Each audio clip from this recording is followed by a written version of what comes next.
Up next, we have our first keynote address from Dr. Patty Loew. Patty Loew is a professor at the University of Wisconsin-Madison in the Department of Life Sciences Communications. She's a documentary producer and former broadcast journalist in public and commercial television. She is a member of the Bad River Band of Lake Superior, Ojibwe, and she has written and won awards for 3 books. Indian Nations of Wisconsin, Histories of Endurance and Renewal, Native People of Wisconsin, which is used by 18,000 Wisconsin school children as a middle school social studies textbook, and The 7th Generation Earth Ethics, a collection of biographies of Native American environmental leaders in Wisconsin. She's produced many documentaries for public and commercial television, including the award-winning Way of the Warrior, which aired nationally on PBS in 2007 and 2011. Her outreach work focuses on Native American youth and digital storytelling. So without further ado, Dr. Patty Loew.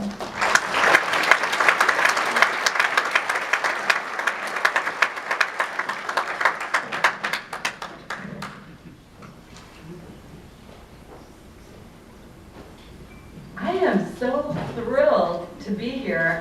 I've never been to a WEIA which had this many people. It's just, I've got goosebumps just looking out at this crowd, realizing our strength in numbers, and it was so wonderful to see my colleagues at, former colleagues at Wisconsin Public Television honored in the way they were, because they've done such a great job. I'm sure that Wisconsin Public Television has been a leader among all public TV affiliates across the country in just the sheer number, but also the quality of the work that's been done there. And you can see why I feel so lucky to have worked there as long as I did.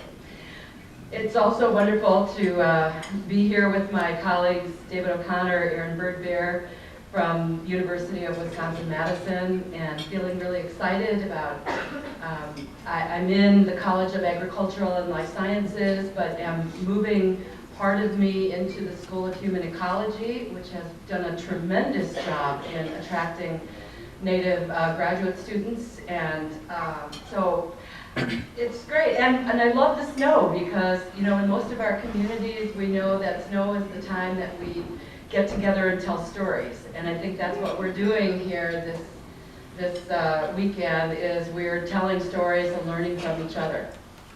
So I'm just feeling great, and thank you so much for inviting me here. Lest you think that this is going to be an academic-y kind of presentation, it's not, but I am going to open with Frederick Jackson Turner. 3 years after Wounded Knee, Frederick Jackson Turner, my talk, by the way, is called Reopening the Frontier, and here's the context for it. 3 years after Wounded Knee, Frederick Jackson Turner did a dissertation where his main thesis was the frontier is closed. Manifest destiny is completed, the West has been won, the land is all occupied, and one of the interesting things he said was that each age writes the history of the past anew. That's a really interesting concept, this idea that every generation writes or rewrites the past. So I wanted to ask you to keep that in mind as I share with you some of the things we talked about. So, how was history written? Well, I grew up in the 1950s attending a small parochial school and then public schools in Milwaukee, Wisconsin. And I grew up with Howdy Doody. And from the left there, you see Howdy Doody, American Indian Princess. That was one of my influences in the 1950s. And lots of golden books that were used in my classes that basically painted Indians monolithically as sort of the Sioux stereotype. Wearing buckskin, attacking cavalry, frozen in the 1860s and 70s, 2 feathers here. And so I didn't really see myself as native, because I didn't recognize that. It didn't look like any of my relatives. This is my favorite here, another little home. Wampanoag people wore leather headbands with feathers in them. And he looks like a Sioux Indian as well. And I just want to shout out, that's what they did. give a shout out to Deb Reese. Some of you may be familiar with her American Indian Children's Literature blogspot.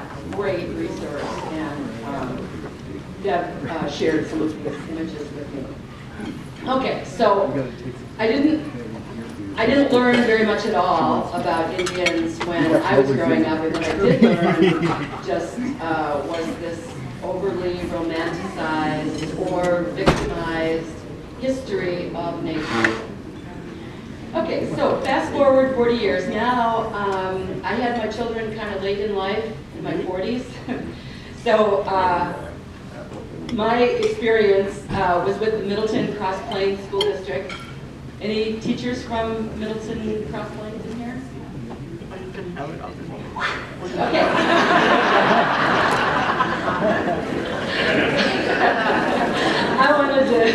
I wanted to share some of what came home in my kids' book bags. Now this is, I have, my youngest son is graduating from UW-Madison next month. And yeah, woohoo! That's good news on a number of different levels. I had 2 college kids at once and paying tuition. That's another whole other story. But anyway, okay. So this is these are experiences from the not too distant past, is what I'm trying to tell you. All right. So one of the first things that came home was my book about Indians. Okay, what did I learn? What did he learn from my book about Indians? Well, we learned that Columbus discovered America, that Indians came from Asia, and that they wandered over the land bridge to North America. And I will tell you, this is still a theory. This is not a fact. And there's a whole bunch of research out there, glaciation theory, underwater archaeology that's being done at the University of British Columbia, linguistics that are poking some major holes in that theory. So it's still just that, a theory. Okay, what else did we learn? Well, we learned that Indians live in teepees. And these are direct quotes from my book about Indians. And the teepee looks like an upside-down ice cream cone. Okay, how many of you out there, how many of your people lived in teepees? Okay. Well, you're just special. Woodland people did not live in teepees, except in the Middleton Cross Plains School District. Okay, what else did we learn? They had many dances, and when they needed rain, they would do a rain dance. This priceless material. Okay, and this list contains some of the most important Indian tribes in the United States. You know, as awful as this is, the first thing I did was I looked to see if the Chippewa were an A-list team. And we were an A-list, but I'm sorry if you're Menominee, if you're Mohican, Brothertown, Ho-Chunk, sorry, you just didn't make the A team. But the Iroquois did, which is interesting because, as we all know, the Iroquois is refers to a language. It doesn't. It's not a tribe of people. It's a confederacy. All right. So what about the other 500 plus nations? I believe there's 566 federally recognized tribes. The last time I looked. Okay. Some kids know better, and I realize some of you won't be able to see this in the back, so I'll read it. So. The test comes home, right? And one of the tests, well, the test didn't come home. He took it at school. But eventually it came home, and I got a good chuckle on it because one of my youngest child had said, well, what happens if you have a question on a test and you know it's not the right answer, but that's the answer in the book? And I said, Well, here's what an asterisk looks like. And when you use it, you give them the answer that they want, and then you put a little asterisk above that, and then you say the real thing, right? So, Tess came home, and the question was, when blank discovered America, he called the first people he saw Indians. So my kid wrote, when Columbus discovered America, he called the first people he saw Indians, and then wrote above it, I don't like him.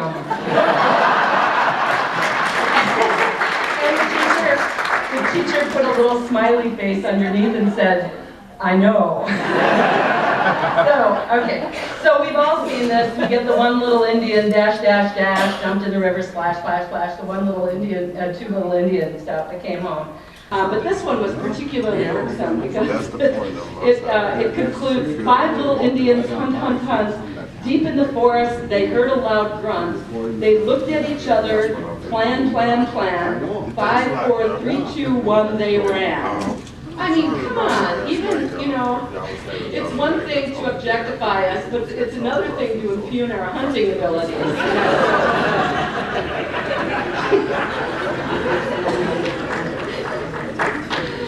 Right. So yeah, then there's the Thanksgiving stuff that came. The Thanksgiving and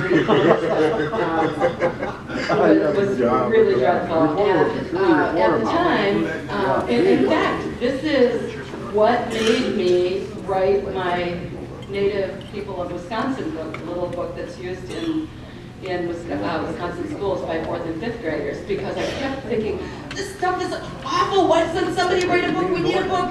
Who's going to write this book? And I kept looking around and nobody was writing the book. So what do I know about pedagogy? I don't have a background in education. My background, I've impersonated a lot of things, but the thing I impersonate best is a journalist and historian.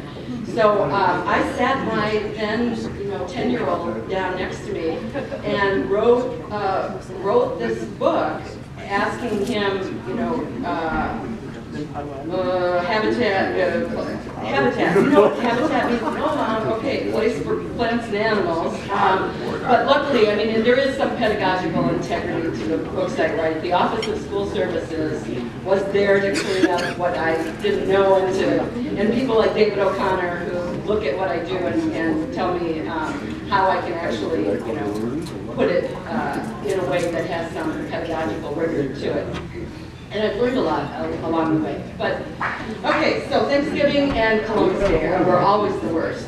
And this is one of my favorites. Okay, I gotta read you this poem. Christopher Columbus. Christopher Columbus, where would I be if you had never crossed the sea? That's a really interesting and ironic question if you're a Native American, right? Where would I be? Where would I be? If you had never thought the earth of all, if you had never cared to sail at all, suppose your small ships made of wood were not so trusty, strong, and good. Yeah, suppose they weren't. We would not keep your day each year, and I should not be standing here. Or maybe I would be, but you wouldn't be standing here. Perhaps I'd live far, far away and never know Columbus Day. I mean, that, if you put that through the decolonization ringer, some really interesting things get squeezed out. So, yeah, that was one of my favorites. And then there were things like, when the Pilgrims came to America, there were no towns.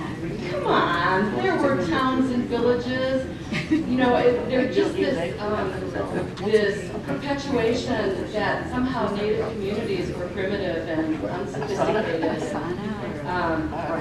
Yeah, so that was another thing that bothered me. But this was the one I had. Now I'm on my second child at this point, who is going through 5th grade, and my approach whenever this stuff came home, I've always kind of done the Dale Carnegie approach, how to win friends and influence people, and so I would go to school with a smile on my face, with a big stack of Ron Statt's books, the treaty rights and the Columbus and Schools materials, and offers to send underwrite the cost of sending our social studies teachers and cross plans to like the American Indian Summer Institute, and always tried to be positive, but this comes back, and I know you can't see it in the back there, but okay, it says, young Columbus, read about Columbus when he was a boy, then answer each question with a sentence about yourself.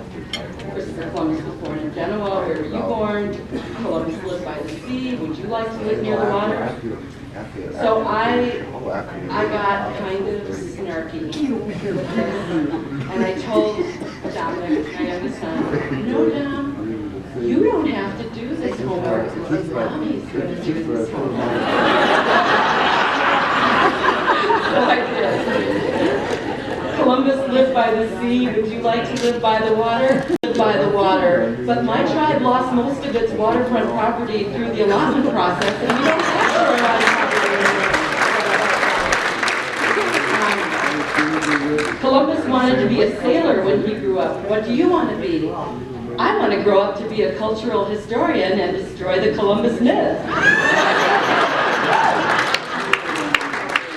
So I got a smiley face with a, do we need to talk? So I went back to school holding my stacks of music and Thanksgiving. And then it just got worse.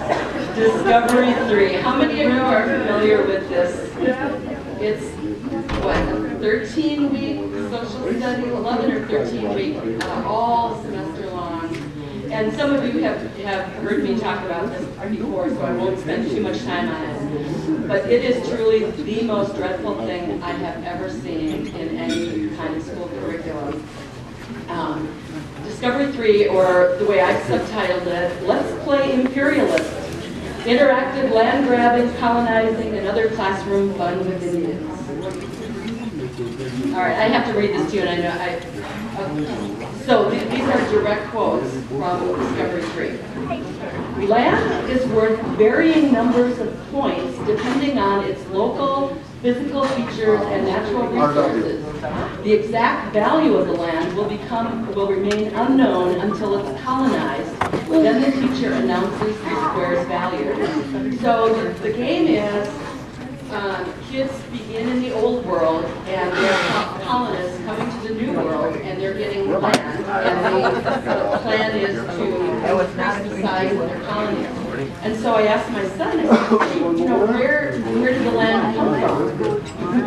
And he said, from the teacher. And I said, where did the teacher get the land? And he said, she just had it. And, okay, so back to the quotes here. People are worth a predetermined number of wealth units. Each man is worth 20 points. Each woman, 15 points. And each child, 5 points. Each food unit is worth 1 wealth unit. Farm animals are each worth 15 wealth units. So your pigs and chickens and goats are worth the same amount of points as women, and worth more than children. Horses are each worth 25 wealth units, and guns are each worth 15 wealth units. That's from page 8 of the general rules of this game. All right. So then, the way the game continues is kids draw fate cards. And depending on what happens in the fate cards, they get to move forward or purchase land or attack Indians. And it's interesting because if they attack the local Indians, there's a battle chart that organizes, you know, how much land they're going to get. I mean, it's just amazing. All right, so here we have the fate card. A large group of unfriendly Indians ambushed your hunting party. In the surprise attack, 1 man is killed and the other hunters fled to the colony without any food. Indian attacks on isolated settlers have driven many extra people into your colony. It'll cost your colony an extra 100 units of food to feed these extra people. You hold a harvest festival in the fall and invite the neighboring Indians. And you know, that is so funny. You know, the Thanksgiving, I have to backtrack here and tell you some of the Thanksgiving stuff that came home was just incredible, where, you know, the settlers are at the first Thanksgiving sharing their bounty with the neighboring tribes. And how many of you watched the PBS program Pilgrims that was on last fall? And the Excuse me. even more interesting story that followed it from National Geographic on how exactly that first year or two went with cannibalism and grave robbing and all kinds of stuff that, dang, we just don't see that in our history books. So this notion that somehow the Pilgrims rescued the neighboring tribes is reinforced here with stuff like, you hold a harvest festival in the fall and invite the neighboring Indians. If you live in an area where the Segways, these are the unfriendly Indians in this interactive game, if you live in an area where the Segways live, they refuse to come to your festival, and 100 units of food which you prepared spoiled and are lost. So not only, you know, I mean, they're unfriendly, but they're you know, you invite them and they don't show up. They don't bother to RSVP, and there you are out. So you lose 100 wealth units. Darn those unfriendly Indians. And then, this is another one. This probably ticked me off more than anything. Your colonists rescued a friendly Indian chief who had been captured by a rival tribe. The chief and his tribe showed their gratitude by giving your colony 300 units of food. So once again, we're getting rescued. All right, and then this one. The Good Friday Indian Massacre devastated your colony. 15 men, 8 women, and 6 children were killed. 400 units of food were destroyed and 10 guns were taken. And this happened you invited them to dinner, they came, and at your table, they turned on you, and now write in your diary about how that makes you feel. So here's my Ojibwe kid pretending to be a colonist, writing about an Indian massacre, and so he's got to do entries, and remember that asterisk at the end? And I always get kind of verklempt here because this always, you know, just brings me to tears almost. So he's got to write in his diary about this Indian massacre, and he puts a little asterisk at the bottom and it says, "It makes me sad to have to tell about the Indian massacre because I'm Indian." Yeah. Okay, deep breath. So obviously, the problems with Discovery 3, you know, I used to have a little line in here that said, you know, it's hurtful to children of color. But I've changed that because it's not just hurtful to children of color, it's hurtful to all children. It's dangerous pedagogically. It promotes gender bias. I mean, come on, have men and women and children, you know, be valued differently.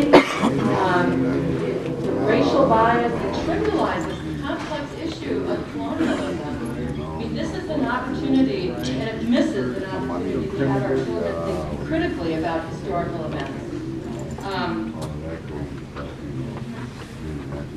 Yeah, so that was then, this is now. Fast forward 25 years later, and I want to give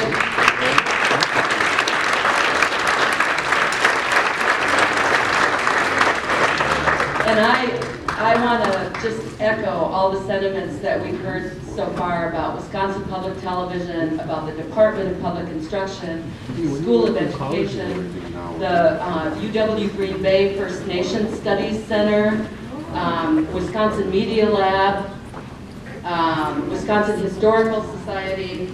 See if I forgot anybody here. I'll get to them on the last page. But look at the resources that we have now with this wonderful, wonderful website. The fact that a teacher anywhere in the state, regardless of whether they're very comfortable with the material or whether they're just starting out, they can click on lesson plans, They can learn more about Act 31 and watch a video with our wonderful friend of education, Jeff Ryan, who's in the audience, and the great things that he's doing at Prescott. They can watch a video and see the story of someone like them, a non-Indian teacher teaching in what primarily is a majority school district, and why he thought it's important to teach this material and how he teaches the material. They can click on these short little 4-minute stories through the WEIA, Wisconsin Media Lab, and they can share glimpses with their students into the lives of Native students who are doing amazing things and ordinary things.